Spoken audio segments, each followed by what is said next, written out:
All right, let's jump straight into this explainer. Today, we're unpacking how the ADHD skill for Claude Code actually fixes a pretty massive flaw in AI reasoning.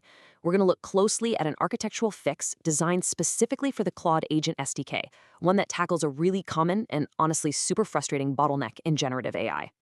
I want to start off by asking a question that has probably driven you crazy if you use AI for high-level software design. Have you ever asked a large language model for architecture approaches, hoping for a diverse set of options, only to get a dozen repetitive variations of the exact same idea? It's like the AI just gets immediate tunnel vision the second it starts typing. So here's the wild part. This anchoring isn't a prompting issue. It's an actual structural flaw in standard chain of thought reasoning. And this is incredibly dangerous for developers because it gives you this false sense of security. The AI spits out a deep, highly detailed, technically coherent answer, making you think, wow, I have a solid architecture. But because it anchored on literally the very first framing it generated, a trap known as premature convergence, the foundation itself might be completely garbage. Every single subsequent branch of reasoning happens entirely within the context of that first commitment.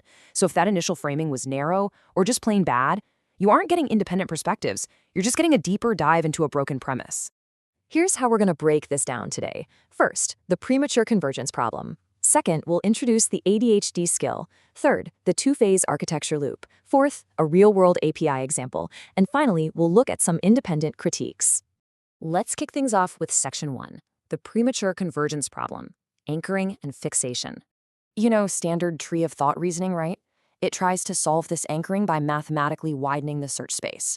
But the fundamental issue is still there, because all of those branches still walk a single shared context. The model still knows what it just thought about, which subtly biases its very next move. The ADHD skill, on the other hand, treats this fixation as a hard architectural problem. It forces the AI to branch out using deliberately distorted cognitive frames with absolutely zero shared context. The branches are entirely blind to one another, which totally prevents them from just coalescing around a single mediocre idea. Moving on to Section 2, enter the ADHD skill and parallel divergent reasoning. This skill was created by Dudarik, the founder of Brain Labs, as a composable reasoning layer for the Claude Agent SDK. But there's a huge warning sign here regarding its target use cases. ADHD is strictly for brainstorming and planning. It is not an accelerator for deterministic coding. If you have a well-defined task with an unambiguous answer, like, say, writing a standard SQL query, using this skill will just add cost and latency with absolutely zero benefit. But consider fuzzy debugging, where the root cause of a server crash is a total mystery and you need wildly different hypotheses. Or think about designing an API service where multiple valid architectural paths exist. That is exactly the kind of chaotic problem this tool is built to shine on. All right, Section 3, under the hood with the two-phase architecture loop. So how does this actually work? Well, the core structural innovation here is the strict separation between the generator and the critic. In step 1, the divergence phase, multiple reasoning processes are spawned in parallel, and each one is forced into a totally different, sometimes extreme, cognitive frame. For example, one branch might act as a strict security pessimist, while another is a hyper-optimizer focused purely on latency. And crucially, they literally cannot see each other's work. Then, in step 2, the convergence phase, a completely separate critic agent takes over. It doesn't write any new code. All it does is score the ideas, cluster the similar approaches together, prune out the logical traps, and then only deepens the true survivors into complete proposals. The creator beautifully sums this up with a great quote: "Think in a lot of directions and go deep in a few." That's actually where the name of the tool comes from. It's inspired by how the mind of someone with ADHD works. You cast this incredibly wide, divergent net with isolated thoughts, and then you apply a highly focused critical pass to go deep on the ideas that actually hold water.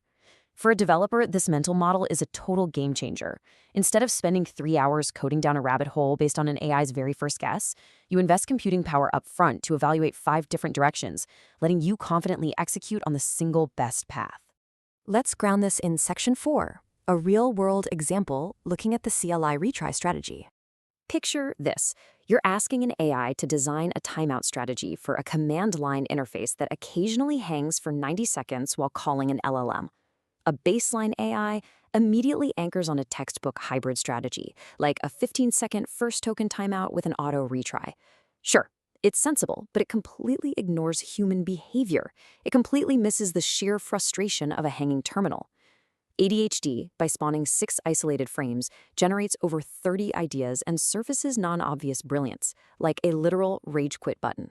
It realizes that if a user mashes the escape key out of frustration, the system shouldn't just crash. It should instantly abort the slow request and branch to a cheaper, much faster model. It reframes the problem entirely. And the data totally backs this up. On tests judged by an independent LLM acting as a skeptical staff engineer, ADHD showed a massive 5.2x ratio improvement in catching seductive but fundamentally broken ideas before they actually cost engineering time. That's a staggering difference. Baseline mammals rarely have the self-awareness to name their own logical traps, but the ADHD Critic Pass flagged 20 different traps with concise, one-line reasons, actively preventing developers from deploying a strategy that looks great on a whiteboard but fails spectacularly in real life. Finally, let's turn to Section 5, Limitations and Independent Critiques. Look, we've got to be completely objective here. This isn't magic. Parallel divergence takes serious time and, honestly, serious money. Running multiple isolated reasoning processes means you are directly multiplying your context window usage. If your bottleneck is pure code generation speed, this architectural overhead offers absolutely no benefit. In fact, it actively slows you down. Furthermore, the creator's initial marketing claims that this system thinks 2x better remain unverified, and the foundational paper supporting it is currently just a preprint that hasn't yet survived formal academic peer review. And there's some real pushback out there. An independent research review by TestDouble directly challenges the human-in-the-loop marketing here. They cite a really rigorous CHI 2025 study of 280 design professionals, which found absolutely zero statistically significant improvement in frame novelty when humans used LLMs for problem reframing. Actually, it was worse than that. The study showed that relying on the LLM amplified the gap between experts and novices. The experts got slightly better, sure, but the novices overly relied on the AI's first-generated frames, which ultimately lowered the quality of their work.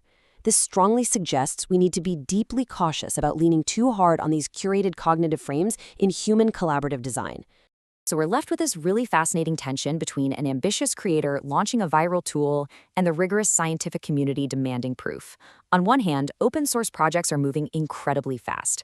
Tools like Rewire and MStack have already officially adopted and shipped ADHD as a core part of their architectures, finding immediate practical value in that expanded search space. But on the other hand, methodological reviews demand empirical, double-blind proof that these specific, hand-authored cognitive frames actually outperform ordinary AI prompting on everyday developer tasks.